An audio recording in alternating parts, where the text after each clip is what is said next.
Coming up on this episode of Good Teams Win, Great Teams Cover. They've absolutely fucked themselves with this. They really, really have. Yep. And I say, I feel real sorry for Brian Schottenheimer. The guys that have committed, like you mentioned, your Dak Prescott, your CD Lambs, they must be thinking, what the fuck? Welcome back to another episode of Good Teams Win, Great Teams Cover. We're here with our 2025 NFL Season Bets episode, which can only mean one thing. Football is just around the corner. Well, it's actually back. College football started. Week 0 happened last week in college football, so we've had some football. And then we are 6 days away from the NFL kickoff.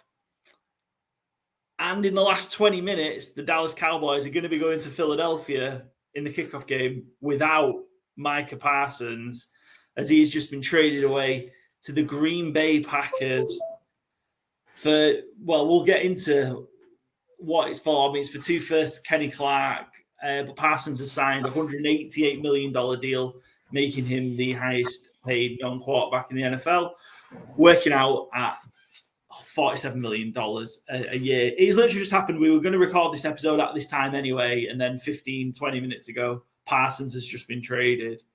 Me and Byron, I think, are broken, I think, is where we're at.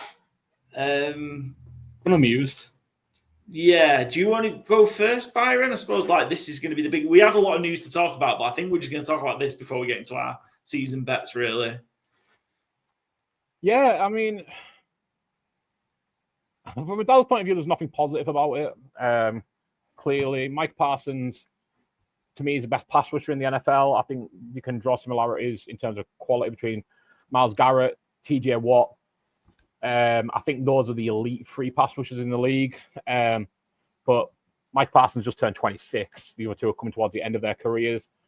And I think Green Bay have got an absolute smash bargain. I mean, they're not going to be picking in the top 10 anytime soon because they were a solid team anyway. And they've just added Mike Parsons to the mix, who, like I said, the best pass rusher in football. So they give up Kenny Clark, who, I mean, I don't actually know how old Kenny Clark is, but he's been in the league a long time. 29. He's certainly no spring chicken. Solid DT, absolutely fine player, but not someone who moves the needle when you're giving up a literal generational pass rusher. Possibly the best defensive player in football as well. Favorite to be defensive player of the year, despite not doing anything in training camp. I fell in love with Dallas watching the Tony Romo coming into the game and knowing that story. I didn't know how many Super Bowls the Cowboys had won in the history. I didn't know Jerry Jones was the owner. And, I didn't know anything. I just watched football and eventually fell in love with the Cowboys. First year I watched football, I didn't really have a team. I just loved watching the game. And it gets harder and harder to be like, oh, yeah, I'm a Cowboys fan, because there's just... If the owner doesn't care about winning, then why should I have any emotional input or emotional weight on whether they win or not, because the owner doesn't care. And the owner won't be changed anytime soon. The only way he's changing is, not to be grim, but Jim Irsay, he has to pass away. Jerry Jones ain't ever selling the Dallas Cowboys. And when he does pass away, like has happened in the Irsay family, it goes to the next successor, the Stephen Jones as it'll be. Things ain't going to get much better with Stephen. With no promotion relegation in American sports, there's so little incentive to be an elite franchise in terms of you're still going to make your money either way. You're still going to be in the media anytime you want to be, which has kind of been Jerry Jones' MO the last 4 off seasons. We've had contract issues. And this year, I think it finally got personal. Mike Parsons was being disrespected openly in the media. Michael Person. He was being, not being called the right name. Jerry was talking about how many games he'd missed, whether he was a leader. And, we spoke a few weeks ago, right after that trade request came in, and I think I said it was 65% he stays, 35% he goes, which felt wildly high, because if that trade request hadn't literally come in, it'd be 99% he stays. It's just the way business operates. He'll sign. It's just the way you play things out. But he seemed rightly to take it personally, and I think Jerry Jones tried to take advantage with these contract talks that happened in person without an agent present, that were never contract talks. He was trying to ambush Micah Parsons into signing something shit, basically. And ultimately, I feel kind of numb as a Cowboys fan in terms of like Jerry Jones doesn't care about winning. This is another nail in that coffin of proof of it. He wants to be a big star. He wants to be on front of TV papers. He's maybe just watched, I can't remember what the Cowboys documentary on Netflix is called, but maybe he's just seen America's Team or whatever it's called. And he's like, oh yeah, we are the prominent team. We're going to keep being that way. I'm going to go and sit with Michael Irvin. I'm going to sit with Stephen A. And I'll be the main news story all summer. But it doesn't help Cowboys win games. It actively hurts them winning games, let's be blunt. The two late Green Bay first-round picks aren't going to do much we would anticipate. And my main feeling right now is I'm happy for Micah Parsons to get out of it and go to a team who can win a Super Bowl. Yeah, I think first of all, happy for Micah Parsons. You know, he's got a great, incredible contract, and he fully deserves it. My issue is again just incompetence and negligence and whatever you want to call it from the owners and the leadership of the Dallas Cowboys. It's insane. Like, this is arguably the biggest entry in the NFL since the Khalil Mack one, which was 9 years ago? Yeah, 2019, I think. Yeah, was it 2017 or something? 2018, maybe it was 17. Yeah. Yeah, but that was the biggest. It's by far and away the biggest trade since then, and that was if you were going to trade him, that was the blueprint in terms of what you should have been getting for him. Yeah, I've been waiting to see what else did the Cowboys get. They haven't got anything more than the 2-1s and Kenny Clark. Like, I was expecting at least a 2 and maybe a couple of 3s. Like, if you're going to trade Parsons, you're admitting that you're rebuilding the whole thing, and you haven't got the resources to go and rebuild the whole thing. Not paying Parsons a contract you never were paying him in the first place isn't helping you from a money perspective. In fact, getting Parsons signed would have helped you this year as well. Like, they've just fucked it, like completely fucked it. And there's already 5 players from the following year's class signed before Micah Parsons has been done. Yeah. He's been a hit since he got to the league. As soon as he was eligible for an extension, the first bit of business that summer should be extend Micah Parsons, because it ain't getting cheaper, and biggest non-quarterback contract in NFL history has just been signed. There isn't one player out of the next 2 drafts that is going to be better than Micah Parsons. There isn't. I don't think having these 4 ones, where actually the Dallas ones might be high ones. So your 2 that you've already got might be high ones. Yeah. The Packers ones. Well, that's a good way to look at it. They've improved their draft stock. Yeah. So potentially, the value is you've just trashed your own season, and your ones are going to get over 26 and 27 are going to get better. Because the Packers aren't going to be. They're going to be mid to late 20s picks at best. Mm-hmm. They can go win it. We're going to talk about this. I mentioned this previous. I love the Packers this year anyway. I love them a hell of a lot more with Micah Parsons on board. This is just you've played this game one too many times, and somebody has finally stood up to you. He's not dealing with your bullshit. And where you think you've got all the leverage, you don't anymore. In the way this sport works, you don't have the leverage like you did anymore. He was adamant, you see the Stephen A interview where he was adamant, we've got him for 3 years, no matter what. I've got him this year on his 5th year, and I'll just tag him, and I'll tag him again. Clearly, Parsons was going to sit out the year, I think, which is kind of forced Jerry's hand. We heard this back injury that all of a sudden started to come into play the last couple of days. Needs a second opinion. Yeah. Well, hopefully, I think they have good chiropractors up in Green Bay, so I'm sure he'll be fine now. Yeah, I'm sure there's some great cracking ones. Like the one Jalen Ramsey had in Jacksonville and cured up in LA. Yeah, exactly. So I think it was just got a part where Parsons was just going to refuse to play. Yep. And then what do you do? So I was going to say, I sound snarky saying that about Jalen Ramsey as well. Players have so little power compared to the owners. I don't like the players feigning injuries to get out of it, but I understand it. I think based on Micah Parsons' statements that he released, we've got to this point, 28th of August, and Jerry and the Cowboys didn't speak to the agent. That's clear in Micah Parsons' statement. Like, what the fucking hell are you doing just to not even be in a position where, like, okay, you want to try and hold Micah Parsons to this informal conversation where you agreed. I think it's come out that Jerry thinks he got him at $40.5 million a year, and he wasn't prepared to budge from that, and that's all you're getting, and not involving the agent, which is just disgraceful and disgusting. Cowboys are in big. I think the Cowboys are in big trouble now. Big trouble. I feel really sorry for Brian Schottenheimer. Really sorry for him because he's gonna be the one that was going to inevitably take the brunt of this week after week. Kenny Clark might help the run defense for 12 months, but I think he had a pretty bad year for Green Bay last year. He's also going to be 30. That doesn't really help you. You sort all of a sudden, while they've got some depth at edge rusher, there's a lot of pressure you're putting on that second round rookie Ezeriku and others to, where you're going to find 15 sacks from.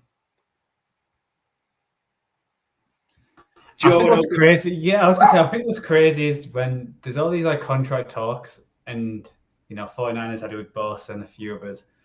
Nearly every single one, you're like, it's going to get done. It's going to get done. There's only so many of these players in the league. Because, we have the same with, I know the Bengals with some of those, but with Chase and Burrows, and it goes all around the league. Like when, Lamar, there was it was up in the air, but ultimately everyone thought they're going to stay. You're going to play your best players. You got him a steal in that draft when you actually look at it. I know he was a first rounder, but, we redrafted that and he was way up there. And I just don't know what the plan is if the Packers have been for mid-20s all the time.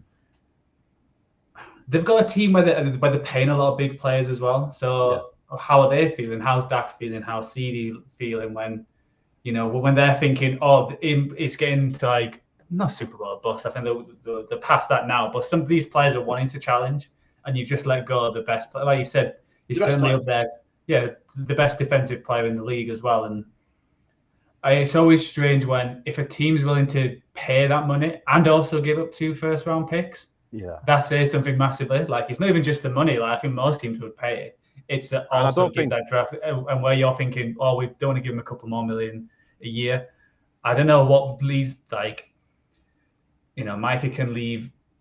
He's not everyone's cup of tea. He has his podcast, and there's some arguments with other players. So you don't know what's going behind the scenes. But at the end of the day, he's one of the best. Like you mentioned, Khalil Mack. I know Khalil Mack was great at that point, but I didn't think he was the number one pass rusher at that point. That was trading the Texans trading JJ Watt or something like that. It's madness. Yeah, and I think to your point there, Joe, as well, Brian Gutekunst isn't a rash GM. The Packers don't make wild trades. When we first mentioned this, I think I mentioned the Rams as a possibility because they're the team who kind of push all in when they want to. Fuck them picks. Kind of led Snead's philosophy for a little while. So, for the Packers to do it, it's a team who are sensible, who are well run, who I think are more conservative than liberal with their picks. So, I think that's just telling. Well, I think the Packers think they're there. I think if you're making a move like this, you must think you are really close. Yeah, and we just. But the thing is, it's not even that. I think every team would give up 2 first-round picks for Parsons. I think there's very few who wouldn't. Yeah, I think it'd be really bad teams. Would the Browns? Probably not, because that's going to be real early ones, and they're not a pass rusher away because Myles Garrett can't get it done. But I think probably 30 out of 32 teams would do it, or 29. It's a very high number. It's like the Titans, the type it's always a lottery what you're going to get with the first pick or the first 5. So you're guaranteed to get. So it's nuts. Yeah, go on, sorry, Joe. So what I was going to say is we haven't actually released our power ranking show yet, and I've been lower on the Packers than everybody. I had them 15th, I believe, and I literally ended our segment with, if Micah Parsons signs for the Packers, please disregard this, because the one thing I didn't think the Packers had was a stud. I think they have a lot of good players. You can hear much more of my breakdown about the Packers on what is an incorrect assessment of their roster now, because I thought they had a lot. It's solid across the board, but nobody's this is our stud. This is who, when we need a big play, this is who we go to on offense or defense. And, specifically prefixed it with, unless they get Micah Parsons. Well, they have Micah Parsons now. I think they are a Super Bowl contender. They've dropped from, I think you said you got them at 18 or 20 to 1, Paul, now 14 to 1 immediately. 18 to 1 yesterday. Yeah, the 14 to 1 now on DraftKings. I was just checking as we were starting. And I think that'll come down even further in the coming days as more people pile on, because of course you're going to. They're already a good team. my record didn't reflect that, again, just because they're in a real tough division and the lack of that one stud who you can, rises all boats, I think was the expression I was using. And there's one last thing I want to touch on. Sorry to interrupt you a bit there, but Micah's agent, David Mulgeta, of Athletes First, he doesn't necessarily represent all these clients, but Athletes First do. Tyler Smith probably wants a deal soon, right? Yep. George Pickens probably wants a deal soon with the Cowboys. Mm-hmm. Not as soon, but Tyler Guyton, if he's any good. These three will probably be big contracts in the coming 2 years with the Cowboys. And then Donovan Ezeraku, who is, unfortunately for him, Micah Parsons' replacement, which I was probably hoping to be teammate of. All four of those are Athletes First clients, and David Mulgeta is the biggest agent in that group. If Jerry Jones is going to have a problem with dealing with an entire Athlete First organization or the head of that organization, Jerry Jones doesn't win that battle. Yeah, the ramifications are huge, I think, in terms of that. I don't think this is any hope of could the Cowboys be good in the next few years.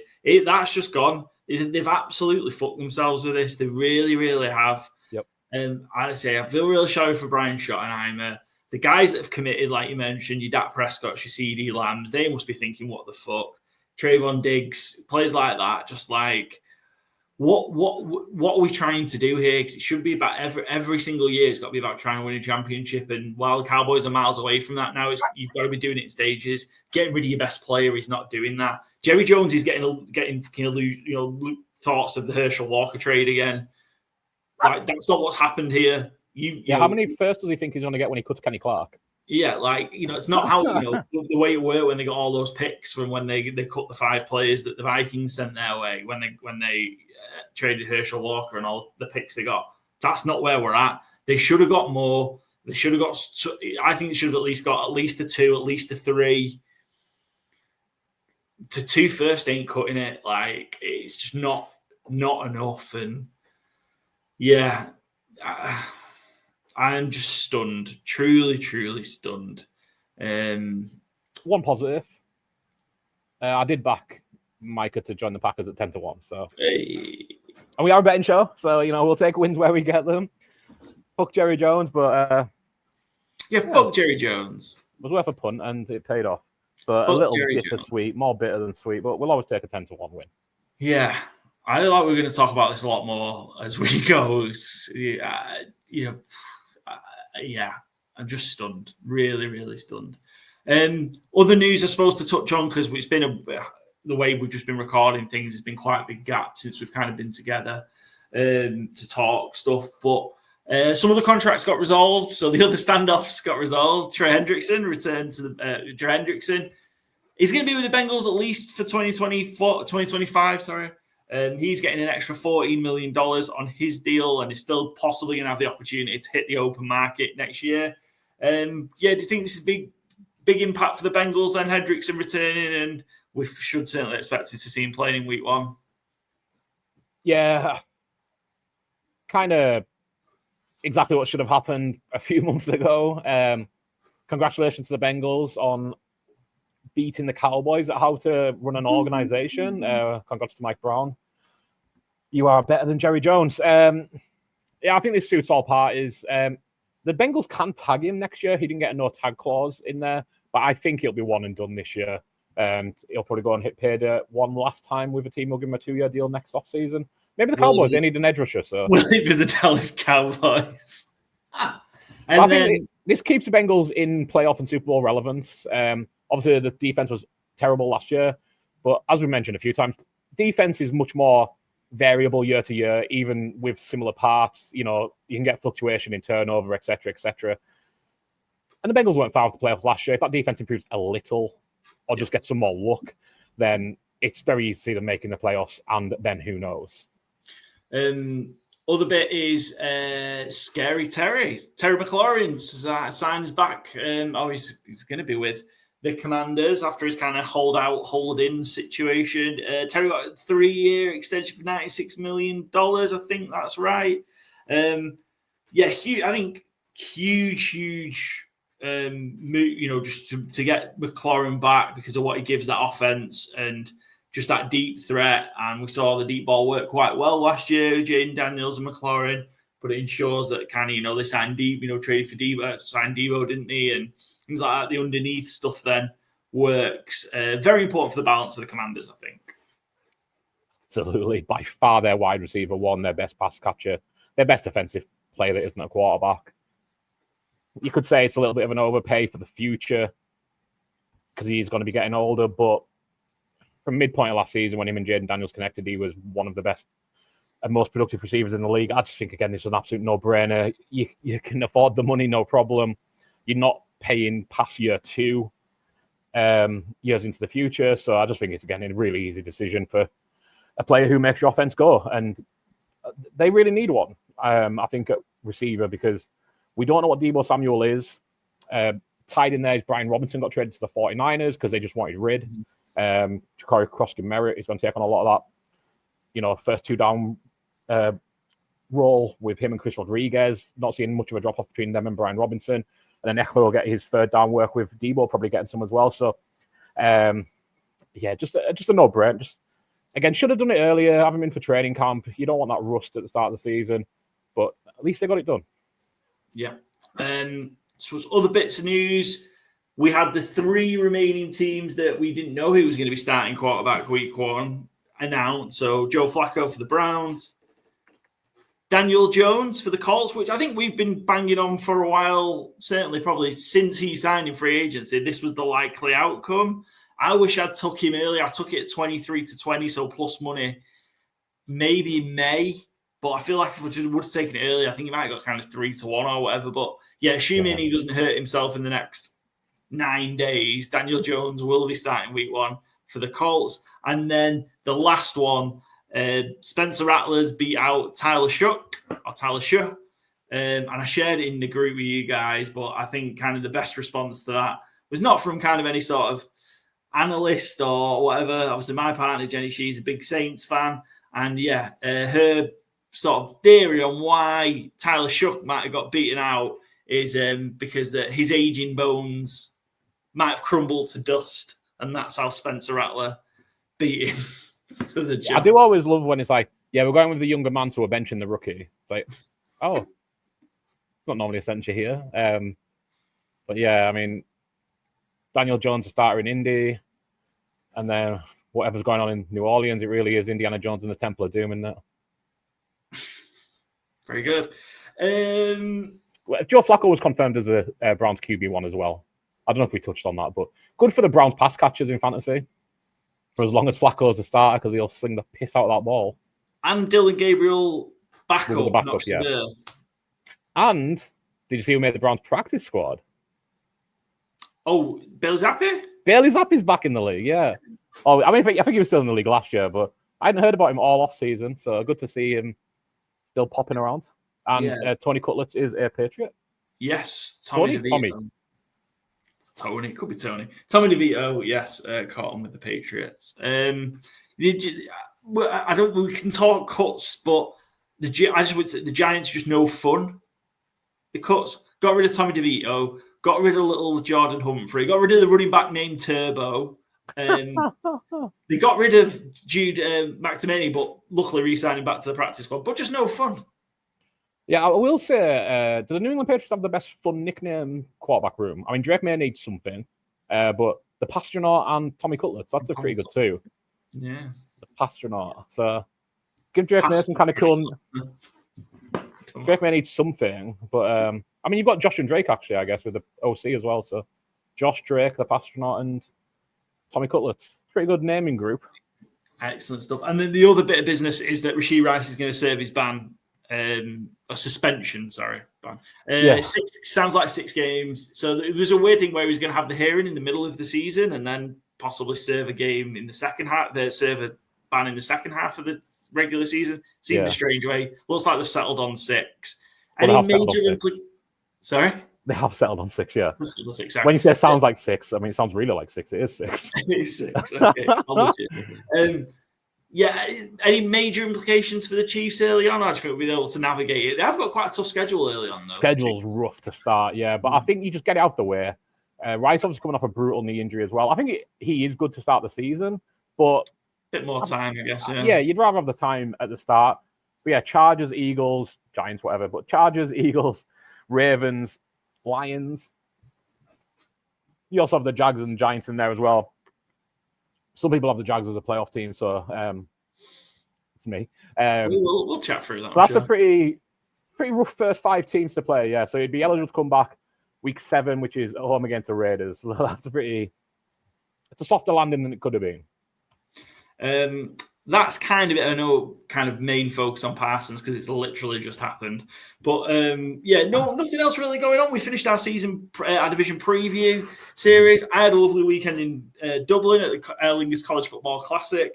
Smashed the over. So well that I got boned on that. That's going to be my worst bad beat of the season. So Iowa State, Kansas State in Dublin. I think the over was 49.5.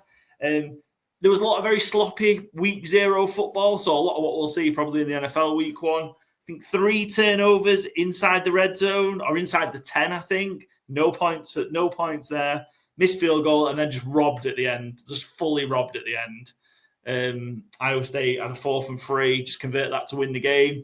Ran it in for a touchdown, but the guy then, I think it was his forearm was down at like the 6-inch line. And then 2.5 minutes to go, Iowa State just nailed it out. Real bad beat, but it happens. It's good to get them out of the way early, right? So we got some good bits. It's been a kind of relatively good week. We've got college football in the UK. That's on DAZN, which is awesome. 11th hour deal that was only announced Wednesday, so 2 days ago. We've got Boise State versus South Florida on in the TV in the background, which is good.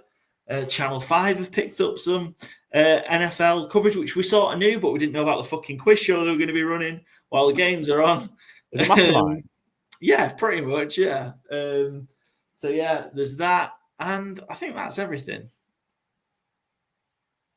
Some breaking football news that you might be interested in, Mr. Redmond. Ole Gunnar Solskjaer fired by Besiktas. So is he the next Man United manager? That's what everyone's wondering. That's what I'm wondering. I think he got sacked 2 hours, within 2 hours after the game finishing, where they just didn't make, I think it was a Europa Conference qualifier, and they got dumped out, and they just sacked him straight away. So, yeah, I mean, there might be a job open at Old Trafford pretty soon. So bring Ollie back, bring the good times back. What say you? Ollie's at the wheel. Ollie's at the wheel. There we go. Yeah. We'll see. Yeah, I don't know. Yeah, I'm all for it. It was hilarious last time. I don't think Ruben Amorim is long for this world. Oh well, long for Manchester, much longer anyway. He just looks like a defeated man. Anyway, we're not here to talk about Ruben Amorim. United getting dumped out of the League Cup by a 4th division side. Can do. I'm good. Shall we get into our season bets? Joe, have we given you enough time? Because I know you're furiously working away in the background. Yeah, then if someone could share the screen. Yeah, very of course. handy. I just need to be in the right place. I need to be in the main Canva bit, yeah? Yep, the podcast slides. Opening the kimono here, right? Right, present. But yeah, if you need more time, Joe's right. I can talk about how I became a Chargers fan, how I became a Bears fan, how I became a Seattle Seahawks fan. Who else do I like? Rashid Shaheed, everything. Yeah, let me know if we need to vamp. Oh, good covering though. Good podcasting is better than dead air. So we're going to start off talking about so it's the episode we do before the start of the regular season. So we're going to chat through our kind of futures bets for the year. So we're going to touch on our win totals, teams to make the playoff, player props, all that kind of stuff for what we've got on. And it's a lot because we're absolute deviants. So yeah, if we have a look, Joe, you've put this all together. Do you want to kind of lead us through a little bit of where we're at? Because it's a lot to talk through. Or do you still need some time in the background? We could just talk through our own. Yeah. You just talk through your slide, Paul. Cool. Yeah, so over under. So we've talked about some of these through our division previews, but I suppose my favourites, I think I've split them out into over under. So I've just got a lot of the big favourite teams to go over.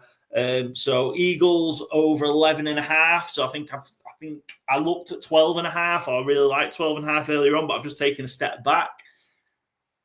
Even money. So I like the Eagles. I think the Eagles are 12, 13 wins comfortably, I think, for the Eagles. So even money, I kind of like where they're at. Niners, I've taken over 11.5 in their line's 10.5. Currently, but I've taken the extra value, so it's 17-10, just short of 2-1, over 11.5. That soft schedule, we mentioned that in our NFC West preview, but they do have a very, very soft schedule. I also think there's just be a bounce back, and that defense will be better, even with they've got a lot of young talent. Return to CMC. I'm very worried about the wide receiver core at the minute. He's very, very injured. Very injured. But I think the Niners will work their way through it. And again, they've got enough kind of easier games to rack up the wins. I think I've got them at 13 or 14 wins, similar to the Eagles. So, yeah, I think over 11.5 I'm happy with. The Cincinnati Bengals, over 9.5 wins. I love the Bengals. 10-11. You can't shake me off the Cincinnati Bengals. Just can't do it. Don't matter how bad that defense is. I'm riding with the Bengals. And they finished 9-8. They were 9-8 last year, weren't they? Even with that defense. So I think the defense won't be a lot better. And I think probably the offense will drop off a bit just because Burrow had an MVP season. Any other year he wins the MVP, I think. Or the Bengals get a couple more wins, he wins MVP. I think, comfortably. So, yeah. I like them for 11, 12 wins, the Bengals, which might seem a lot. Over 9.5, I'm very, very comfortable with. The Rams, I think the Rams have been very disrespected again with their total. Love over 9.5 for the LA Rams. 20-29. Matthew Stafford's back injury, big concern. If he misses time, that could be very problematic. And the Chiefs over 11.5 wins, even money. Chiefs are just going to be good.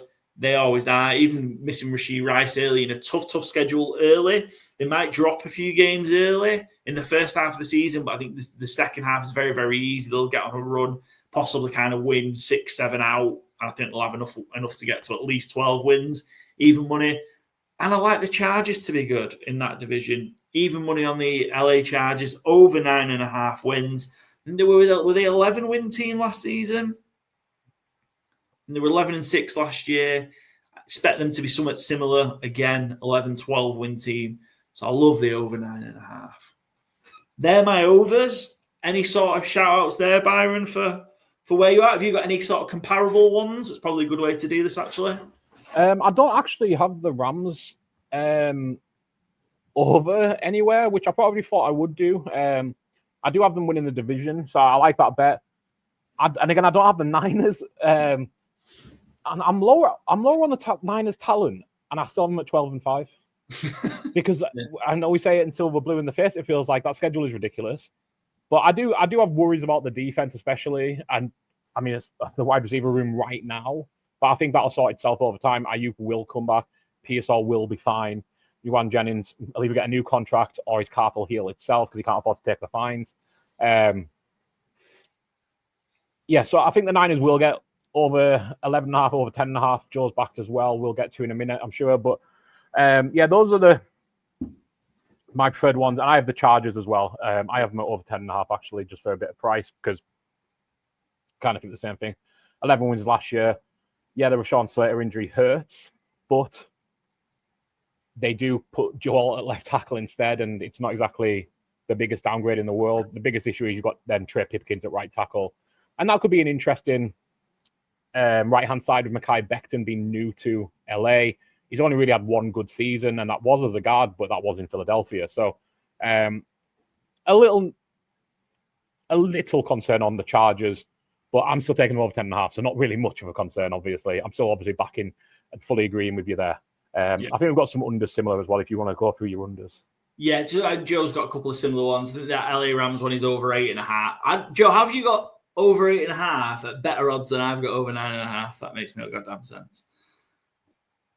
One of us is wrong on the odds. Anyway, yeah, Joe's got the Niners over 10.5. He likes his Niners. He likes the Rams as well. I think he's 8.5 rather than 9.5.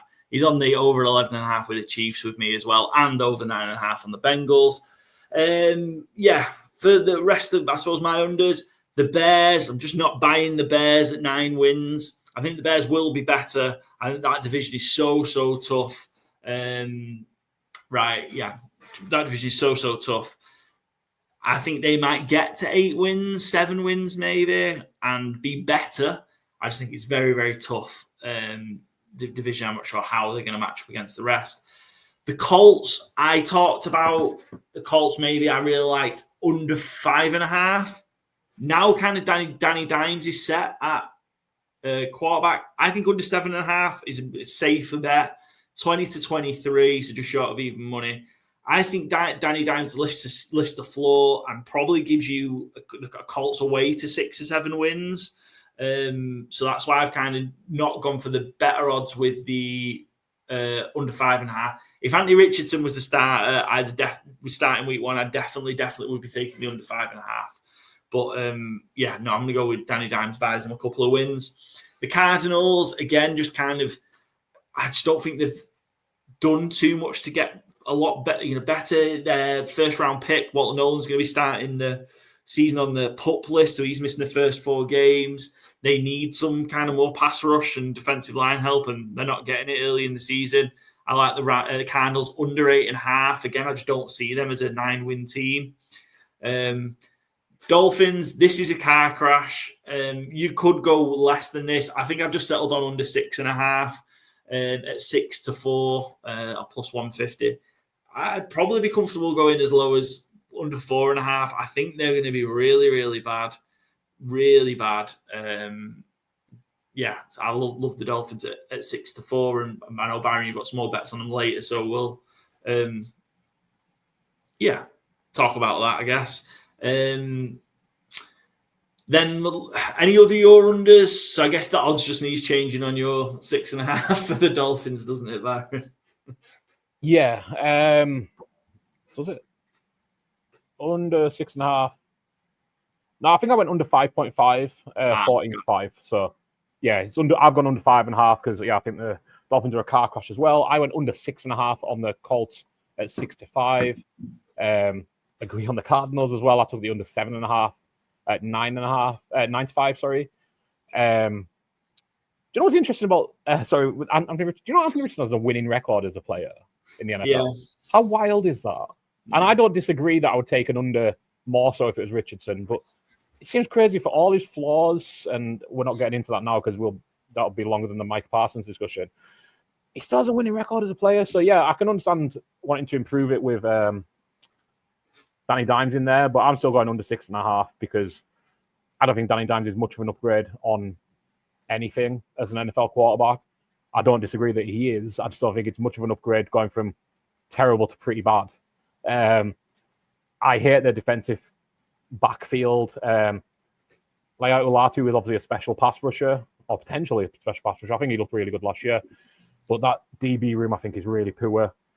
I like a lot of the offensive pieces, but without a quarterback and a line that I think has gotten worse over the last couple of years, I just think the Colts are not bad enough to be a mess, but bad enough to be under 6.5 wins. Dolphins under 5.5. I've took the Steelers under 6.5, 3 to 1. I remember Jimmy English's expression when I said I'm at 5 and 12. I think I needed to repeat myself because he didn't quite get what I meant. And I understand that. Steelers haven't had a under 6 win losing season since I think there were 6 games in a season. So understandable, but I hate the Aaron Rodgers of it all. I think he's a terrible fit. I think DK Metcalf and Aaron Rodgers is a terrible fit. I don't think they have anything on offense otherwise other than a pretty good O-line. I think the running backs are fairly pedestrian. And all the talk is Kenny Gainwell's going to get more work than you think. And if Kenny Gainwell's getting more work than you think, I'm not backing you to go double-digit wins. The defensive front is obviously really good, but I know you're saying, he dragged the cops of Big Ben to wins, etc., etc. I don't think the NFL is getting any easier. And I think, my favorite call we've had since we started doing the show 3 years ago is Bill Belichick going 4-13 and getting fired. I have a funny feeling about the Steelers this year, and I'm sticking with 5 and 12. So under 6.5 at 3 to 1. And my other under is the Browns under 3.5 wins at 2 to 1. The Browns are a bottomed out franchise. Shedeur, Dylan Gabriel are going to be starting by week 5 or 6. Gabriel will get the first nod at it, and then Shedeur probably will get a game or two towards the end of the season. Possibly, depending on how Dylan Gabriel does. I just don't think there's anything there, really. Myles Garrett is obviously an elite pass rusher, but there's so little else. JOK, their best linebacker's out for the season. I think Denzel Ward could be a trade candidate mid-season. Same with David Njoku. 3.5 isn't a lot of wins, but this team is really bad and they're in a really tough division. I struggle to see them getting 2 wins, so give me an extra one, and I'll take 2-1 because it's a nice price as well. I think that's about all the crossover we have. And same with Joe. Joe's got a few similar ones under just different lines, but I guess the same thinking. Colts under 7.5. He's on that with me. He's on the Dolphins under 8.5, so he's taking the straight line. But I think that comfortable. It's 1-2 on as well. So for such a safe bet, I think that's not actually too bad a return. Yeah. Joe, Giants under 5.5. I think that schedule's pretty brutal for the Giants, isn't it? Yes, that's why I've gone for it. And evens as well. Like, I'm actually hopeful for the Giants. It's just, like you said, the teams have got to play. Obviously, they might get 2 wins now against the Cowboys. So they've got, they've only got 3 more wins here than everywhere. But I just think that schedule is just so tough. And I think Russell's going to get out there. I think he's going to play the first 5 or 6 games. They might get Jackson Darks. It seems like he's the darling there, but he's going to have some rookie pain. So I'll be 5.5. Like, I can see him getting 6 wins, obviously, but I'll being evens, I can see them getting 4 or 5. And the Texans, this is an interesting one because kind of where the Texans have been, but you've got Texans under 9.5 as well, Joe. Yeah, I don't know. There's something about the Texans this year. I'm not. That defense is scary. It's one of the best. I'm just worried about that offensive line. I know they've changed it all, but it's not like they've brought any, high quality players. Like, an offensive line can just change with coaching. But I feel like that division is going to be around 8 or 9 wins, like it feels like it normally is, similar to how the NFC South is. So I can see them. I don't have them winning the division, so I've got them under the 9.5. I can see them winning 8 or 9. But I've also got them to miss the playoffs at 11 to 10 because I don't think if they don't win the division, they'll not get in the playoffs with 9 wins. So I think it's going to be a struggle for them on offense, because similar to last year. But I think the other teams around them have got slightly better. Excellent. And we've got some kind of conflicting to make the playoffs, to not make the playoffs. So let's talk about them first, I guess. So I suppose I'll start with the Steelers. So I've got the Steelers to sneak in the playoffs, which obviously goes against your under 6.5. The wild card's getting in at 5 and 12. I've got this. So I think the Steelers are going to sneak in at 9 and 8 here. So I took the Steelers, to make the playoffs rather than over 8.5, because just the odds, obviously the odds that you get. So 27 to 20 seems much better odds than just what you get for the over 8.5. I've got them beating out the Broncos in a tiebreaker. So I've also taken the Broncos not to make the playoffs at even money. Broncos to also finish 9 and 8, so it's not by no means they have a bad season. But just the way I think the Steelers sneak in. And the Falcons, you've got Falcons to make the playoffs, at 31 to 20, so just over plus 150. I've got them to not make the playoffs. I think this just might be another bit of a false dawn for the Falcons. I think they're a 7-8 win team at best. Yeah, I mean, I haven't won in the division. Just 1 game ahead of the Bucks, and I think with how disjointed they were last year, they were only 1 win off the winning the division last year. So have I got that right? No, they ended up 2 because they lost to the Panthers, I think, in the final week, right? Yeah, they did. But going into they could have won the division in the final week. They just ended up being out 2 because they somehow lost that game. But I think a full year of Michael Penix. I do have a bit of concern in my confidence level with the right tackle's gone down, whose name is escaping me, Caleb McGarry, which I think is going to be an impact because obviously Penix is a lefty. So, you don't want your right tackle going down injured. But I think generally they're a really solid team. I think adding those 2 rookie pass rushers should hopefully finally give them something at pass rush. And with how close they were to the Bucks last year and what has gone wrong for the Bucks since the end of last season, losing Liam Cohen, Tristan Wirfs, we don't know how long he's going to be out injured for. Chris Godwin won't be back for at least 4 or 5 weeks. I think there's just enough little dings on the Bucks and enough signs of progress on the Falcons that I'm happy to take it. If the Falcons were 1-2 rather than 3-2 essentially, 6-4, I probably wouldn't take it. I think it's more of a value play where I think they're going to be definitely in play for the division. I think they're miles clear of the Saints. I think they're both pretty clear of the Panthers.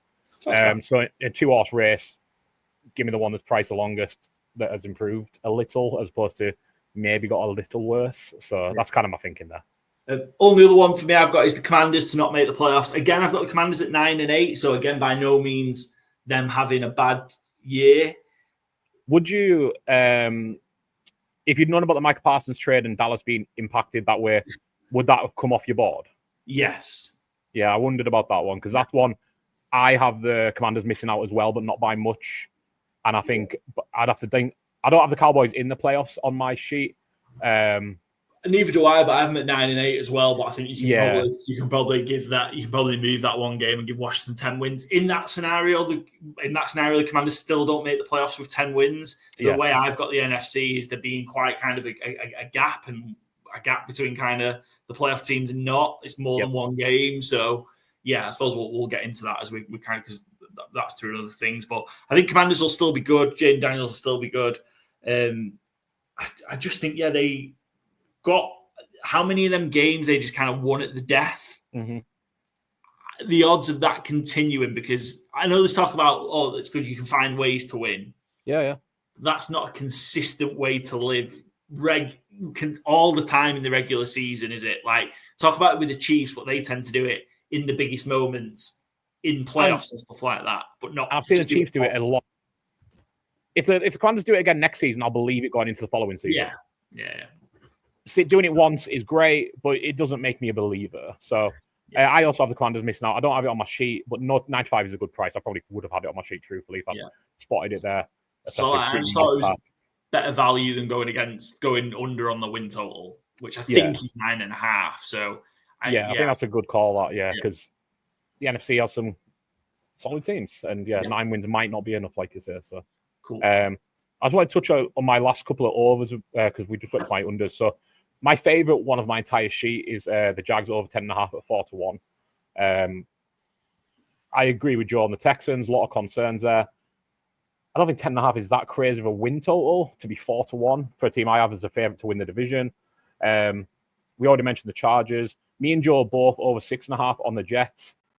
I was a lot higher on the Jets earlier in the offseason, but I haven't gone 7-10. So, I mean, I'm not going to say I'm crazy high on them, but I think they could win. I don't think it's crazy for them to get to 9 wins. And I think their floor is like 5. So 6.5, I just think is a solid bet on, probabilities they probably will win 7 or 8 games. I like Aaron Glenn. I think he's going to have that defense well tuned. And I think, I didn't look for the market on it, but I don't think the market exists, truthfully. I think they're going to lead the league in rush attempts. I think they're going to run the fuck out the ball every single week. They've done it in the preseason. Braylon Allen's going to be relevant. Isaiah Davis is probably going to be relevant. Breece Hall is going to be relevant. And Justin Fields is going to run the ball not more than he passes it. We're probably not too far off because their number 2 pass catcher is either Alan Lazard, Josh Reynolds, or Mason Taylor. I mean, that speaks for itself. So I think they're going to be very run heavy. I think the defense is going to be ball hawkery. I think they're going to just try and, win games 10-7. And I think they're going to succeed a lot more than people think. Yeah. I have the Vikings over 10.5. I've been huge on the Vikings, and then the Packers come and make me look like potentially a fool by trading for Micah Parsons, which puts a little ding in a lot of NFC North things.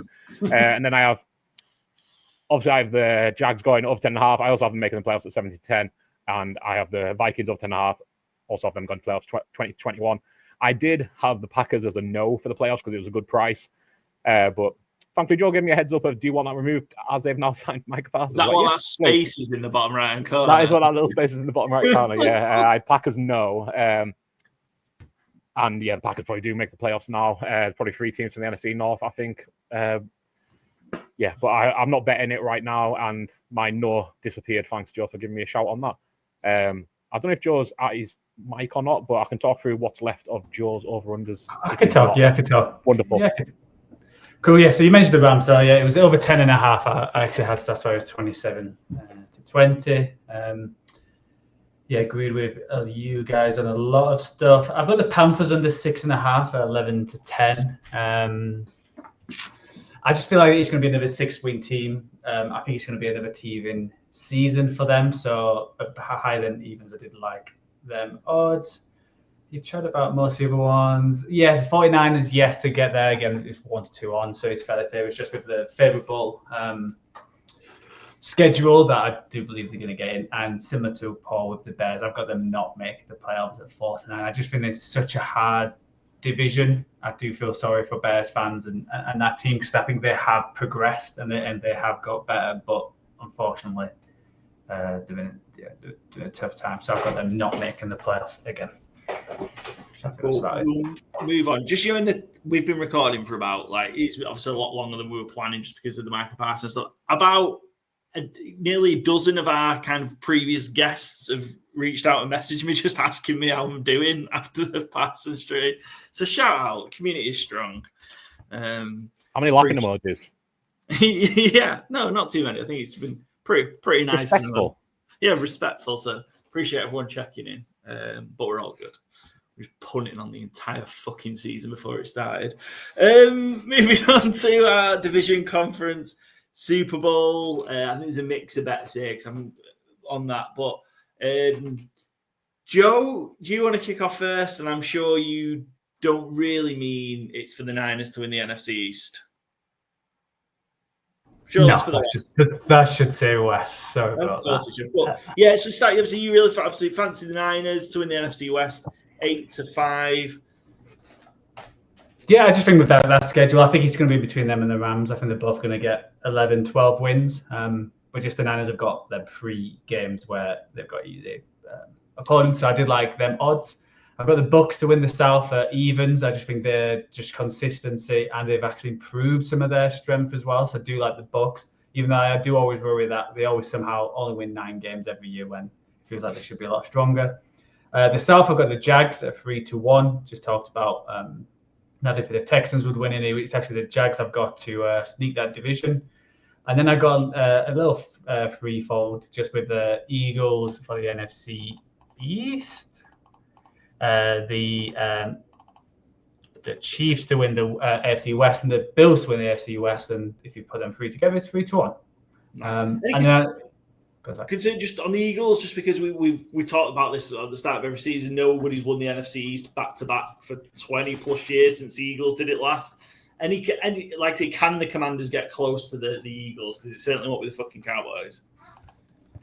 I think they can, obviously. But I just think that the Eagles are clearly the strongest team in the NFC as a whole. I feel like it's them, a gap, and then a couple of other teams. So, yeah, I think that's probably the one I'm more. I think probably the Bills are the most confident, then the Eagles, then the Chiefs, just with the players, the teams in their division. But they've won it for the last 9 years, so why should I get against it? 3-1.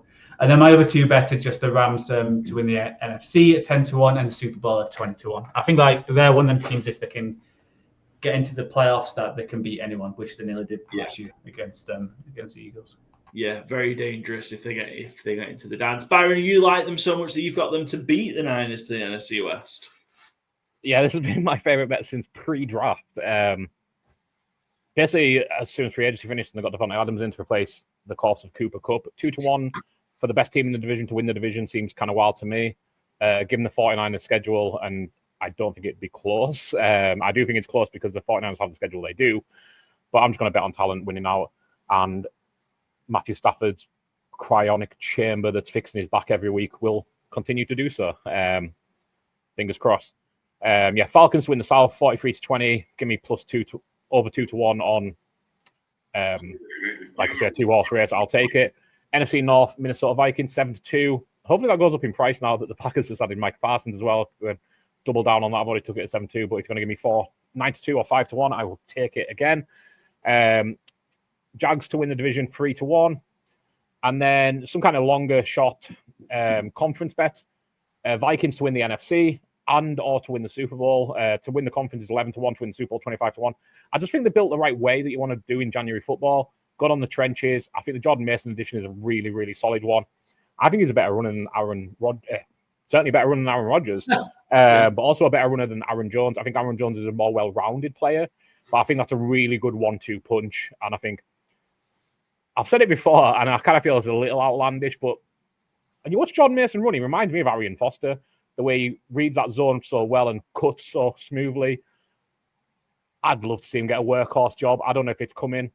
I think it's going to be a good 1-2 punch rather than him taking out a job. But yeah, I think they're built to succeed in January. So if they get into the dance, I think they can go all the way. And my AFC long shot, a lot of this is going hand in hand with everything else here, is the Jags again, 45-1. I like the roster. I love the coach, like the GM. I think wheels up. Going to be tough to do, but that's why it's 45-1. And my Super Bowl favorite is the Ravens at 6-1. I think they're the best team in football. I have no reason to doubt them coming up short. Maybe they will again. Maybe Mark Andrews will drop an end zone target again. Maybe Lamar will throw a silly interception that he wouldn't all through the regular season again. But at 6-1, I'm taking the best team in football. Excellent. I suppose some crossover for me. I'm also on the Bucs with Joe for the NFC South at even money. NFC North, Pack again. This was placed before the trade passage. You could have got this at 3-1 if you jumped on it a bit earlier, but 11-5 for the Packers to win the NFC North. I've got them beating out the Vikings and Lions in a tiebreaker. 3 teams at 11-6. So I think it's going to be a very good division again. I think it's just going to be. I still think we're going to have the extremes of the wins that we saw with the Lions at 15 and the Vikings at 14 last year. So yeah, I think the Packers are going to win that division. I say win the division, predicting 3 teams at 11-6. Like the combinations and stuff are crazy, aren't they? But I think they'll be right there. So I like the value. The Bengals. I think I did it. I got the Ravens to get there to win by 1, but I think at 2.5-1, I like the value on the Bengals. Could the Bengals sweep them, or could the Bengals split the series and give them a chance to beat them to the division crown? I think they'll be good. Somewhere around 12 wins could be enough to win the division in the AFC North. Ravens got a very, very tough schedule early. The Bengals have got the opportunity to kind of get out the traps quickly, which they never do. But they've got their 3 games where you could think, well, they should be 3-0, and if they can do that, then they give themselves a great chance. Super Bowl, I've gone the Packers at 18-1 again. It's not 18-1 anymore.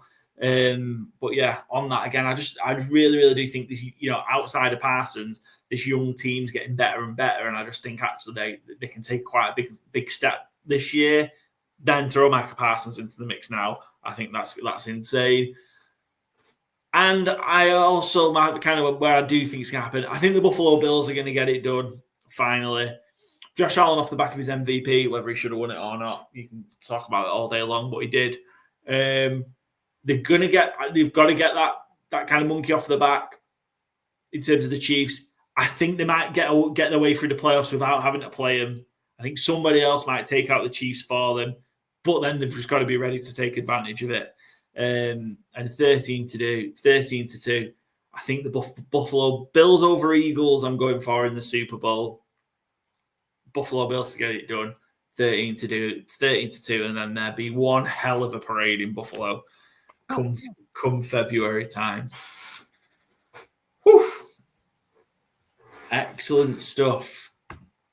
Next up, break down some of our favourite player props. For what we've got. Oh, this is all me. Jesus Christ. There's a lot on here. So, I suppose for it, I think a couple of these are from our division preview one, so I'll just rattle through them because we've talked about them already on previous episodes. But Aiden Hutchinson, 15 plus sacks, 8-5. I think his line over unders 13.5 anyway for 10-11. So I like the extra value, 8-5 to get 50. He was on pace. He was 7.5 sacks within 4 and a bit games before he broke his leg last year. He was more than on pace to break the record. I like 15 plus, certainly. Will McDonald has progressively got better in his couple of years of the NFL for the Jets. I like him to get to 10. I think he got 8 sacks last year. Is that right? I feel like that's right. So I think he got close. I think he's going to take another step on, and he could be a really big difference maker for the New York Jets. 8-5 as well. Again, his line was something. His outline might be like 8.5 sacks for his over-under. So again, I just like the extra sack and a half and the value. Double that took Dak Prescott over 3,800 and a half passing yards and 26.5 TDs. So you're looking somewhere just short of 4,000 passing yards and 27 touchdowns. You've added Pickens. CD Lamb's a monster. That O-line should hopefully be better with the addition of Tyler Booker. Jake Ferguson's due a bounce back year after a poor one for him last year. The third option, Talbot, looks good. I think the Cowboys could have a really, really good season on offense, and by God, are they going to need a good one to be competitive after losing their best player on defense or just their best player full stop. So, yeah, I like that. That's 5-2. And if Dak plays 17 games, he's hitting those numbers. That's just, this is a bet on, is Dak Prescott going to stay fit? Which he definitely usually does in the year after a horrific injury. We've seen that in his career so far. Michael Penix's most interceptions, 14-1. Feels a bit of a rogue one. I think, Joe, you might have hit on Sam Howell a couple of years ago. I don't know. There's no real rhyme or reason to this. I just think the Falcons could be really, really bad in terms of this offense is expecting a lot. And we've seen Penix in limited action and he looks good. But I don't know, all of a sudden, the turnovers can start piling up if you make them as an inexperienced quarterback in the NFL. And they can come in bunches. Are they going to put Kirk back in? They're not, are they? So, I think Penix is going to get the rope. Whereas, you could look at Rattler in this, for example, but they'll pull him, wouldn't they? Like, if it goes that wrong, they'll just put Tyler Shough in, so you won't get the full season of turnovers that you're likely going to get from Penix. So I've thought about Baker in this one as well at 9-1, just because, again, he'll just keep slinging it no matter what.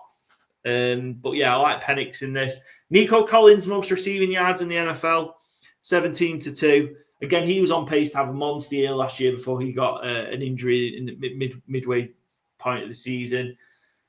And maybe that's an area where the Texans are struggling receiver-wise, and obviously they've drafted a couple to add to it. They have Diggs and Tank Dell's injured still, but I think Nico's certainly the main man there, and a huge yak guy as well. So I think most receiving yards is a big option for Nico Collins. There's Lamb, there's others, Amon-Ra, St. Brown, Chase, Jefferson, but I think Nico Collins this year. Browns to start 0-5.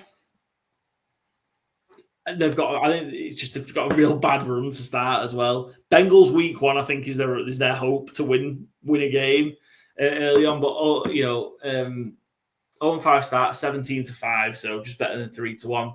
Atlanta Falcons. This market intrigued me a lot. Atlanta Falcons to score a touchdown in every game. So there's a run of kind of where they are, of where the teams are, and there's some around this 2-1 area that I think are really good value. The Falcons, maybe. The Rams, I think, were 2-1 as well for a touchdown in every game. So I think some of those teams are real interesting. But I just thought the Falcons. Doesn't necessarily mean I think they're going to be good, but I think they're competent enough to score a touchdown in every game.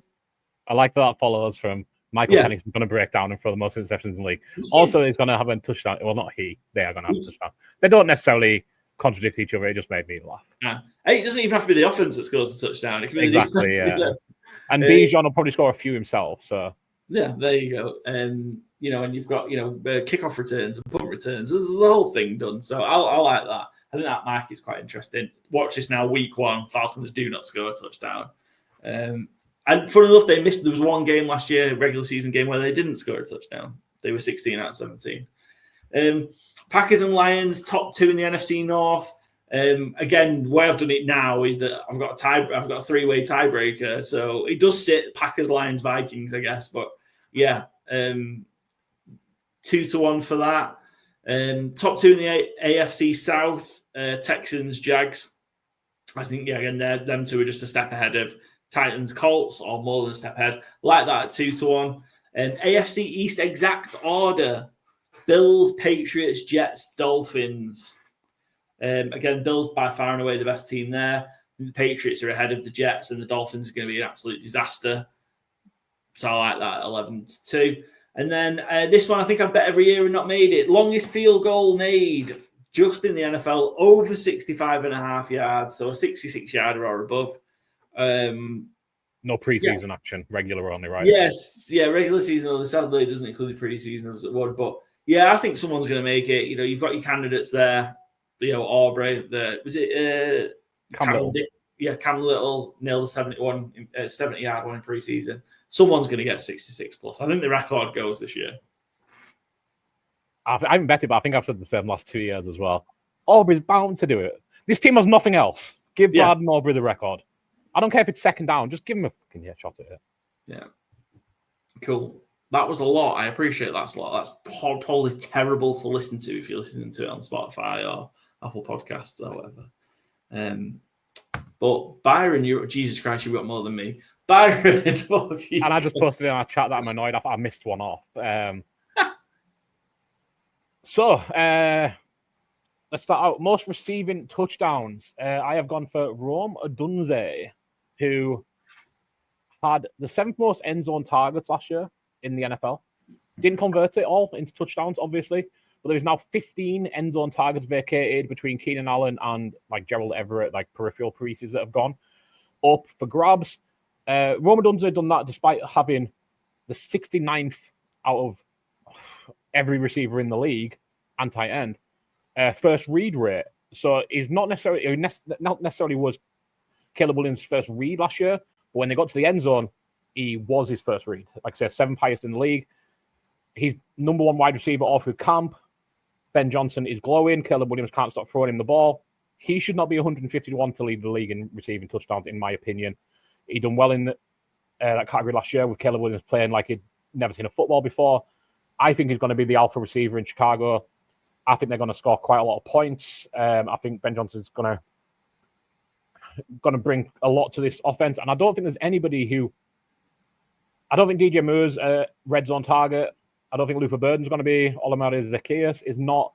Colson Loveland will probably get up to speed and will be more threatening than Cole Kmet was. But Odunze is the alpha in this offense. And I think 151 is an insane price. I've gone Drake London, most receiving yards.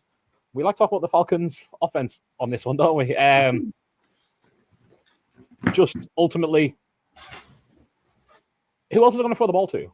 Darnell Mooney's coming into the year injured. He'll get his. Kyle Pitts, we'll see. Drake London eats targets for dinner. Penix knows exactly who his main target is. He targeted him at an incredible rate in 3 games, I know, but it was just Michael Penix or bust last year. So I think that's going to keep up, and I think at 15-1 is a great bet on a team that's going to be throwing the ball a lot. I've taken Isaiah Pacheco, most rushing touchdowns, 75-1. Not necessarily most rushing yards. I think he's generally more likely to be a short odds player, but we've seen a few. Jamal Williams comes to mind of long shot players over the years who've done it. I think the Chiefs are going to be more downfield attack with Rashee Rice, Xavier Worthy in his second year, and Marquise Brown is like the fulcrum of that passing attack. I think Travis Kelce is going to be much decreased role this year. And I think, therefore, when you get to the end zone or the red zone, I think they're going to be more inclined to run the ball because that doesn't bode well for Worthy and Brown skill set as much as it does Kelce and Rashee Rice's, who can get open in the short distance. So I think they're going to run the ball a lot near the goal line. And I think 75-1 on their running back 1. Again, I just think it's a crazy value. More sacks. You see, I like a long shot. So I have gone for Abdul Carter at 50-1. That pass rush is legit in New York. I have concerns that opponents aren't going to be throwing enough because I think they've got such a brutal schedule. I wanted to kind of touch on this when we were talking, Joe had the under. I don't think there's 10 games difference between the 49ers roster and the Giants roster. Yeah. I quite like the Giants roster in a lot of places, but you compare them schedules, it's like, yeah, they are 10 wins better or 9 wins better, whatever it might be, you know. Even I, who's not big on the Niners, I have them at 12 wins. And I like the Giants' talent, and I think I have them at 3 wins. So, like, I understand it, but I think Carter can hit the ground running. He looks legit already. And at 50-1, I just think he's worth an upside play because he could be the next great Giants pass rusher. And I think that's just too long of a price. Though I had another even longer shot I wanted to back, and DraftKings is the only site that offers a market at this stage, and they didn't even have him listed. But we'll get to him on my defensive rookie of the year pick, so we'll see then who that long shot rookie is. A very specific one here, NFC West most touchdowns. I've gone Trey McBride because his bad touchdown look can't continue forever. Yeah. And Devontae Adams and Puka, I think, will split. a lot of the Rams stuff. I don't think the Seahawks are going to throw enough touchdowns. I think they're going to be a run-heavy team. And the 49ers, I'm just going to back on Trey McBride beating George Kittle in touchdowns. And at that, for 12-1, I don't think is that many obstacles, in my opinion. NFC East, most receiving touchdowns, George Pickens. Pickens knows where the end zone is. Dak's going to throw the ball 7,000 times this year. 11-1. That's kind of the entire breakdown there. And speaking of which, most passing yards in the NFL. Dak Prescott 8-1. Because they've no run game and they've no defense. So Dak's going to throw it a lot.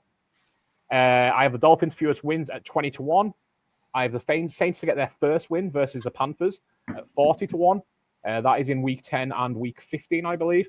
The good thing is you get 2 shots at it. The bad thing is it comes late in the season. But I only have the Saints winning 1 game. So if they can win in week 10, great. If they can win in week 15, which is where I have them winning their 1 game, also fine. I'd rather do it in week 10 just so I don't have to worry about it anymore. But I think that's a great price for a team who's going to be underdogging every single game this season. As well as Dolphins being the worst team in football, I do, though, have Tua to lead the league in passing touchdowns through 4 weeks. So they open with the Colts, who don't have any defensive backs. The Patriots in Miami, who always struggle in Miami. They go to Buffalo. They're going to lose and they're going to get the butt whipped, but they're probably going to have to throw the ball a lot. And then at home against the Jets, who will want it to be a 9-6 game, but yeah, maybe Tua can do a few jump-offs to Devon Achane. I just don't think it should be 30-1 with an opening that's going to require Tua to throw the ball a lot, in my opinion. And I think you attack the Colts through the air. Also, Devon Achane starting the season banged up at the very worst. Jalen Wright is definitely out. So, Ollie Gordon is your running game right now. End of the 6th round pick. Seems to me like they're going to throw the ball a lot. Previously mentioned Jordan Mason. I have him at 8+ rushing touchdowns for the season.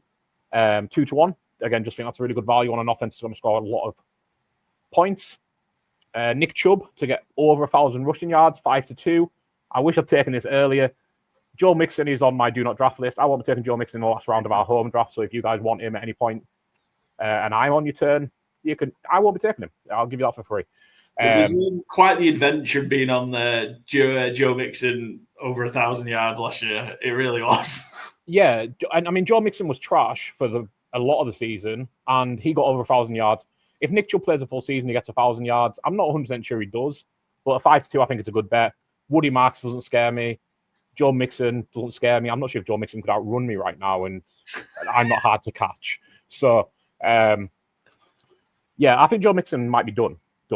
Like, these injuries that linger and linger with no news, I always just start thinking about Andrew Luck. Yeah. The Texans don't sound confident he's going to play this season. So I think it's going to be Nick Chubb's job to lose. I think there's a small chance Dameon Pierce can interrupt that in a new scheme. But give me Nick Chubb's talent. A further season away from his brutal injury. And yeah, let's see what happens. I think 5-2 on him getting 1,000 rushing yards is a good bet, considering he does it every time he plays the full season. I wasn't sure who that picture was then, Joe, for a second. Darius Slayton. How would I not recognize Darius Slayton? Shame on me. To have 5 or more receiving touchdowns at 9-5. I think Darius Slayton is sneaky good for a start. They just paid him a ton of money. And Russell Wilson loves to throw the deep ball. Darius Slayton loves to get the deep ball. I don't know how much he plays, Russ that is. But after Malik Neighbors, it's pretty open in terms of who the number 2 receiver is going to be. So Malik Neighbors often produces something. He got over 5 touchdowns in his rookie season. So I don't think it's crazy he does it again. And my final one is the man, George Kittle, 8+ receiving touchdowns, 19-10. So they've got George Kittle and Christian McCaffrey catching the ball. And yeah, I think that's about it. So I just like that. Nearly 2-1 on George Kittle to do what George Kittle usually does. So, excellent. And I finally finished. That was a lot. We really need to come up with a better format for this episode, I think. Joe, let's see what you've got. So I've got Baker with the most passing yards at 12-1. I think similar to what you said, I think they're going to be throwing it around. And having Bucky in there, there might be a lot of dumb stuff with, especially with the injury to the left tackle start off. So I've got Baker, most passing yards 12-1. I've got JJ McCaffrey, most passing touchdowns at 20-1. I'm actually not that bullish on their running game. I think Aaron Jones is. I think they're going to split it a lot, and I think there's going to be throwing the ball when you got Jefferson and when Addison gets back. So at 20-1, if I had to put a huge amount of money on, you'd probably go Burrow, and there's a reason why he's a favorite. But at 20-1, I can see JJ being up there. I've got Jared Verse 15 plus sacks at 14-1. I think he's just going to get better and better. This year, he had obviously had a great year last year, and I think he's just going to continue that. But I've got more sacks to be Crosby at 14-1. I think he's going to need to step up again. And when you look, he's always there and thereabouts at 14. I thought it was a nice price. Byron's going to hate me for this, but most INTs, I've got Geno this year at 16-1. I just think I don't really like that line, and I think that the defense is going to be terrible. So I think there's going to be a lot of times he's going to be throwing the ball. I know they've just got Cooper in, and they've got Myers, and they've got a few others, but it's probably going to go to Brock Bowers a lot, and can teams try to take that away, and Geno might be throwing that around. So 16-1, I've got Geno. Most receiving yards, I've got 2 on here. I've got 2 LSUs, and I don't know. I heard on a podcast they were saying that there could be the top 4 receiving yards, wide receivers could be all from LSU, which would be nuts. But I've got Neighbors at 10-1 and Brian Thomas Jr. at 12-1. I think both of them are the leading targets. I think Neighbors is going to be nuts how many targets he's going to have. I think he's going to be 30-40% of the Giants throwing because they haven't got anyone else. But most receptions, this one's just a fairly long odds, and it is because the San Francisco wide receiver room isn't the greatest right now. I've got Ricky Pearsall at 50-1 for most receptions. He's that kind of player where he's going to be in the slot. He's going to be a lot of dump offs, and he's going to take over some of that Deebo Samuel role, so he could get plenty of targets this year. Quite a long shot. Terrible. Most rushing yards, I've got Gibbs. I think he's going to be the best running back this year. I think they're going to take less off Montgomery, because I think at the end of last year when it was just Jahmyr Gibbs on his own, he took over games and he showed that he is the true number 1 and he can do it on his own. So I've got him at 9-1 to get the most rushing yards. And then a few fun ones. I've got the Broncos to shut out an opponent in any game at 6-1. I just think with that defense, they can do that against some of the oppositions they've played. Even if any decent opposition, I think that defensive backfield is probably the best in the league, and I think it's going to be hard to throw on them. And they've got some good players on the D line, and they've just added on there, so I think they can keep a team to a zip. I've got the Titans' fewest wins at 7-1. I just like the odds. I think obviously Cam Ward's coming into this as a rookie and he hasn't got much around him, so I think they're going to struggle. And finally, I've got the Vikings, who I was trying to find more sacks this season, but their odds are just not showing this year. So I've got them to get a sack in every game at 5-2. Just how Brian Flores plays. He likes to get at the offense, so I think they're going to be again a very blitz heavy, and I think that defense is going to step up for that team.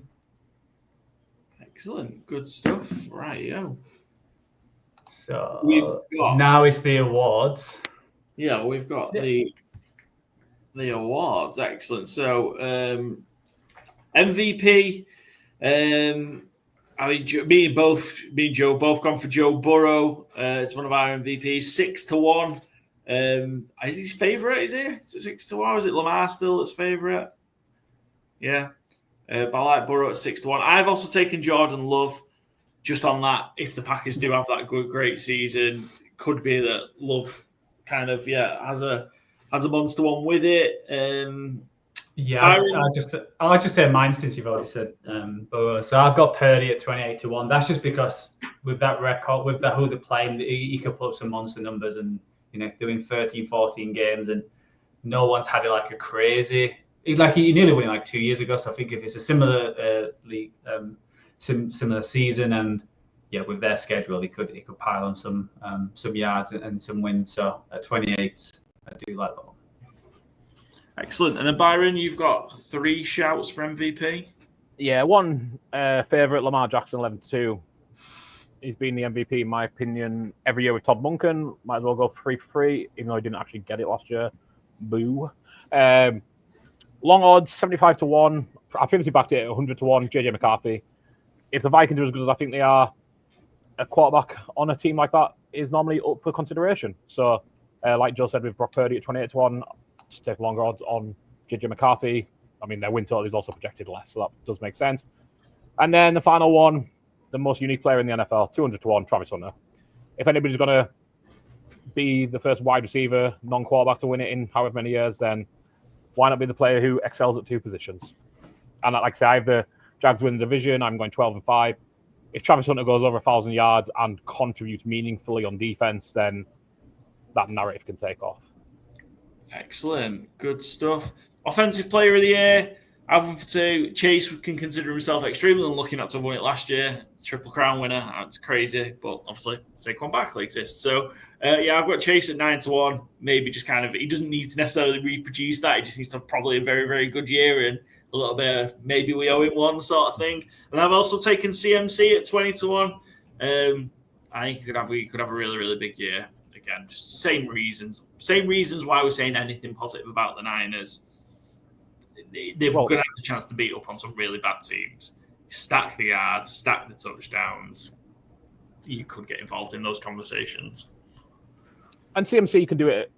I don't even think he's necessarily a schedule kind of flat track or anything like that. If CMC is fully fit, CMC should be in consideration for the 101 in every fantasy draft, and he should be shorter odds than 20-1 to be offensive player of the year because he's the most well-rounded offensive player in skill position player in the league. He's also my bet at 20-1 as well. I guess I maybe should have led with that. But yeah, I was stuck at 20-1 because he does everything. I also took Josh Allen at 50-1. We don't often see QBs win it, but if there is he didn't win the MVP, but you were incredible. I think Lamar Jackson was second in Offensive Player of the Year last year after just missing out on MVP. I think there's sometimes that kind of vote. I don't necessarily expect it, but 50-1, I just think it's a really nice price. Absolutely. Yeah, I've got Puka at 16s. I think just him and Stafford, he could have another monster year. Like he could be in that triple crown. He just needs to stay fit. That's the issue. And obviously with Adams coming in, but I still think he could get some big numbers.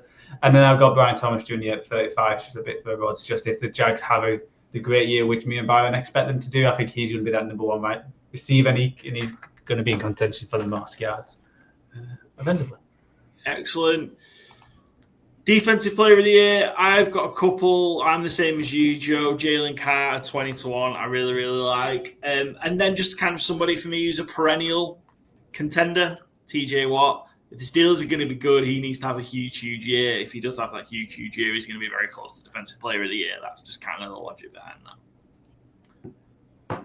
Yeah. Joe, you took Jalen Carter as well. Any addition on that? Or just No, just what Paul said. He's on an incredible defense. Yeah, I don't like the Steelers this year, but if you're right and they're going to be good, then TJ Watt 9-1 is a very good price because everyone loves TJ Watt. Not so much me, but everyone does, especially the media. So he's going to get votes. I took Jared Verse 16-1. Joe already talked about Jared Verse. He is very, very, very good and left a lot of sacks on the table last year. That if he's just there a hinge closer, the pressures were there. I think year two he could be in that top the end category. And then one that I didn't quite understand the price on, truthfully. Again, talked a lot about the Vikings, talked a lot about Brian Flores' defense. I think that defense has improved with the D-tackle additions, but Jonathan Grenard at 80-1. Got 12 sacks last year, 12.5 sacks the year before. Is it crazy he gets 16, 18 sacks this year? I don't think it is on that defense. On a team that I think is going to be ahead a lot. I think the opportunity for a ton of sacks is there. So, yeah, give me Jonathan Grenard at 80-1. Excellent. Yeah, I mean, where have we got to? Are we on offensive rookie of the year? Offensive rookie of the year? Yeah, so this is probably one that's crept up in the last couple of weeks. So Brian Robinson last week or so, Brian Robinson Jr. was traded away from the Commanders to the 49ers. That kind of leaves, I suppose you do have Austin Eckler, but the majority of the rushing work is going to be taken by Billy Krosky Merritt. 25 to 1, that price has come down. I don't even know what it was, but it certainly wasn't 25 to 1. It was like 250 to 1 20 days ago. But yeah. He wasn't the starting running back then. 25 to 1, he's the starting running back for the Washington Commanders.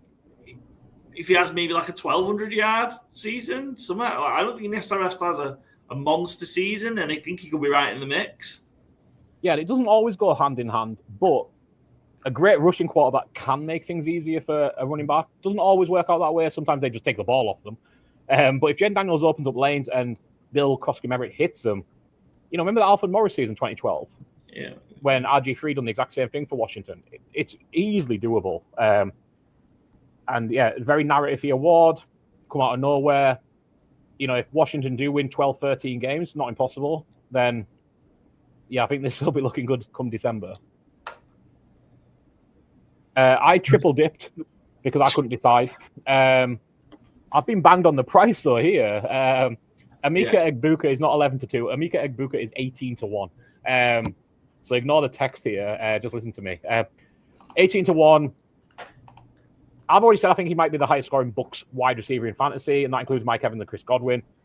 Everything about Emeka Egbuka through training camp since he got drafted has been exactly what I expected. I was singing his praises before he got drafted. I think he went to the perfect place to succeed immediately. Chris Godwin's going to be out to start the season, and I think Chris Godwin's going to be pushing to get his job back, truthfully, because I think Egbuka's going to take it and run. I think he's a very special player, and he comes in at 18 to 1 for Rookie of the Year. I think that's just it's not a home run smash hit or anything like that, but I think it's a good bet. I've also taken 2 real long shots. Bashal Tutin at, say, 75 to 1 here. I wish it was. It was 60 to 1. Sorry, Joe. Just if the Jags give him running back 1 role early and he goes with it like Bucky Irving did, I'm not saying there's a direct comparison, but there's a little linear path there that you can kind of see the workings of. He's very dynamic. He can get touchdowns. He can catch the ball. If they trade Tank Bigsby or Travis Etienne and there's a role there for a real RB1, I think Tutin takes it. And I think in that circumstance, 60 to 1 is too long of a price. And my last one is a total scratched card. Won't hit, but I just love the player. And I do love the circumstance. The Lions just traded Tim Patrick to the Jaguars, open up the wide receiver free role. And that is going to be filled by Isaac Teslar, who has looked like a beast in the preseason. Not the smoothest route runner just yet, but very physical, wins at the catch point. I think he's going to be a lot of what Dan Campbell loves. I think Brad Holmes will love him as well. I think they're going to be delighted with that draft pick. It's the only Tesla stock that's gone up this in 2025. 150 to 1. He's 150 to 1 for a reason. If anything happens to JMO and he's got a penchant for getting himself in trouble to a degree, if anything happens to Amon-Ra, who has been injured a little through training camp, I think the opportunity is there for Tesla to get 10 plus touchdowns. And again, a narrative award on a very good team, maybe. It's a real long shot. I do prefix it with that. But it's a price of a long shot as well. It's 150 to 1. Yeah, heck of a worm from Isaac Tesla as well. Yes. That's a natural athlete there. Yeah. Inspired by Scotty Too High. And I've gone 20-1 Matthew Golden, just because it feels like he's going to be that number 1 wide receiver for the Packers. I think there's not too many coming to the league who's going straight into that position. And, the Packers could have a great year. And I think if that offense takes it might have to go through him. So 20-1, I did like the odds. Yeah. Excellent. That other player I'm more concerned I'm wrong about than Matthew Golden. Like I haven't taken him at all in any fantasy drafts, etc. And I'm starting to think I might be a little too confident that he's not going to be good. Yeah, that's fair. Defensive Rookie of the Year. I don't like the guy. The guy's a scumbag, but 12 to 1 Mike Green. I think, we've seen a little bit. He looked good, didn't he, when he played in preseason? Dear God. He's a freak athlete. He could have a big, big year. Ravens, obviously, a really good defense as well. He's just kind of slotting in there nicely. Yeah, 12 to 1 seems too good a price, even though he is a scumbag. He is a scumbag, and I've also backed him at 12 to 1. He looks like, I don't exaggerate, it kind of looks like Von Miller, the way he bends and he dips. It's almost certainly not Von Miller's level of player because he wouldn't have went in the second round, whatever he did if he was. But yeah, he looks like a real impact player immediately. I was kind of disappointed he was 12-1. I was hoping he might be longer because he was a second-round pick and the bookies weren't that smart, but they are. My second one, you give me a Detroit Lions rookie at 150-1. I'll just put them on blindly, apparently. So we've got Isaac Tesla for the offensive rookie, and we've got Tyreek Williams, 150-1 defensive tackle for the Lions. I just think he's going to be pretty much an every-down starter immediately for the Lions. And they don't have a second edge rusher after Aiden Hutchinson. Well, they've got Marcus Davenport, but I'll stand by my statement. So I think there's an opportunity for him to get to the passer more than you might think. Brad Holmes has already talked about in the offseason the ability to do so. Again, big team, narrative award. Maybe 150-1, worth a long shot punt to me. Yeah, I've gone Jihad Campbell at 14-1. Just again, being in that Eagles defense, it feels like it's a narrative driven. And he could, if they're a really good team and he's a solid starter, then that could push him up. It was a bit like, there wasn't too many, like, he felt like this year there wasn't like, that player's going to be the defensive, except Carter probably. And then my 151 was Princely. The Panthers just, he's going to have to start most of the season just with that defense. If he can get, to 10 sacks, for example, and, depending on what the players do, I think he's got a shot. So 150-1. That's the reason why it's a long shot, but why not? Let's get Princely up there. Excellent. Last few then. Coach of the year, I've gone for Shanahan. Obviously, if they bounce back from obviously a poor year, missing the playoffs last year, and get to where I think they are, which is possibly number 1 seed, 13-14 wins. Can't see why Shanahan wouldn't. Normally, a coach of his caliber probably wouldn't be in the mix for this, but I think just coming off the back of last season, he's got a chance to be in. I think 20-1 is really, really good value, and you two boys have gone for the same person. Straight out of Duval. Yeah, got to do it right. We're back. The Jags and everything else. Might as well take Liam Cohen at 12-1. Yeah, I think if they win that division, it's a narrative award. That's like, he's come in and he's sorted out this team. So, yeah, 12-1.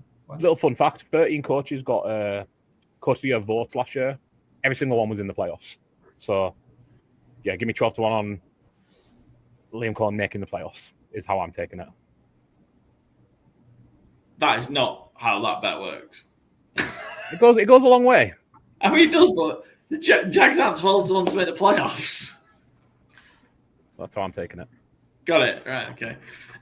Comeback player of the year. I'm just going to go for Aiden Hutchinson. If he comes back and has a monster year, he's likely probably going to be defensive player of the year award. He's favourite for defensive player of the year, isn't he? I think. Yeah. I think Mike Parsons is, but yeah, I think he's second. Well, it depends on your odds maker. Yeah. But yeah, I think he's going to come back, have a big year. If he does come back player of the year, I think he's a good one. There are a couple of other big, obvious contenders, but I like his, yeah. And he's the one, everyone loves him as well. Everyone loves it. I think the nature of it being a horrific injury that he got makes it be, if he has a good season, he's probably not quite like DeMar Hamlin level, even though he didn't win the award, like he died. But, same principle. Joe Flacco had 4 good games on the Browns, so. Yeah, but he got up from his couch, so, How could he compete with Joe Flacco? Do you think DeMar Hamlin will get a vote this year? Because he got votes last year, and he'd already come back. Is he coming back there from anything? He wasn't coming back from anything last year either. Well, every season he comes back, he's coming back from, near death. Well, Brian Robinson Jr. and Pearsall, should I guess. So I've got CMC, I think Byron as well. I think it's something similar. He is a media darling. All the like ex-pros and coaches love him. So if he stays fit for them 17 games, he's going to get a ton of touchdowns. So that's why I've gone there. And Byron's gone for his boy. Another 150-1. Got to. You give me Rashid Shaheed, comeback player of the year at 150-1. Yeah, why not? If you took his, we're talking fantasy points here, but they're pretty indicative when you're a wide receiver or a running back of talent, not always with quarterbacks who can sneak their points. But, if you're a running back or wide receiver and you get fantasy points, it's because you've done something on the field. Quarterback can run. Justin Fields isn't a great quarterback, but he's probably a top 10 fantasy quarterback because he's a cheater. He runs. Rashid Shaheed, if you took his 4 games that he scored points in last year to start the season, and then he broke his leg, and extrapolated that to the end of the season, I'll just give fantasy points per game. He was wide receiver 8 to end the season, ahead of CeeDee Lamb, ahead of a lot of other receivers who aren't in that top 7. And he's 150-1 to win comeback player of the year. Just get Spencer Rattler to throw fucking deep balls to Rashid Shaheed every week. And he loses, but it's still 150-1. It's a fun bet. I knew I had to get Rashid Shaheed in here somewhere. So we've got through this entire thing, and there wasn't a Marvin Mims bet. Brilliant. Right, Protector of the Year. Protector of the Year. This is a new award, right, that's been added. Protector of the Year, yes, for all linemen. I don't really know where to go with this one at all, so I just got for Dion Dawkins. He kind of like led to it being a thing, right? Yeah. So, yeah, I know real like he's been really obviously he's been so good. Expect the Bills to be good. That's kind of no more logic to it than that. And another one he's loved. Yeah. Well, that's why I've gone Trent Williams 92. I feel like if he stays fit again, even if he might not be the best one, they might just give it to him. He's like, oh, he's been the best left tackle for the last how many years, so we'll give him a shout. And Byron's gone for another 151. You give me an opportunity to get 151 shot on the show, I'm going to take it. Josh Simmons, Kansas City Chiefs. Beast through training camp. He's finally fully fit and ready to go. And I think there might be a chance the Chiefs got the best tackle in the entire draft at 32. Or 31. So that doesn't bode well for the rest of the NFL. And I was absolutely delighted today. So I placed that bet a few weeks ago. It's still 150 to 1. But I was listening to NFL Daily this morning, Jordan Rodriguez and Greg Rosenthal. And Jordan Rodriguez's pick for Protector of the Year was Josh Simmons, 150 to 1. Well, she didn't have the prices.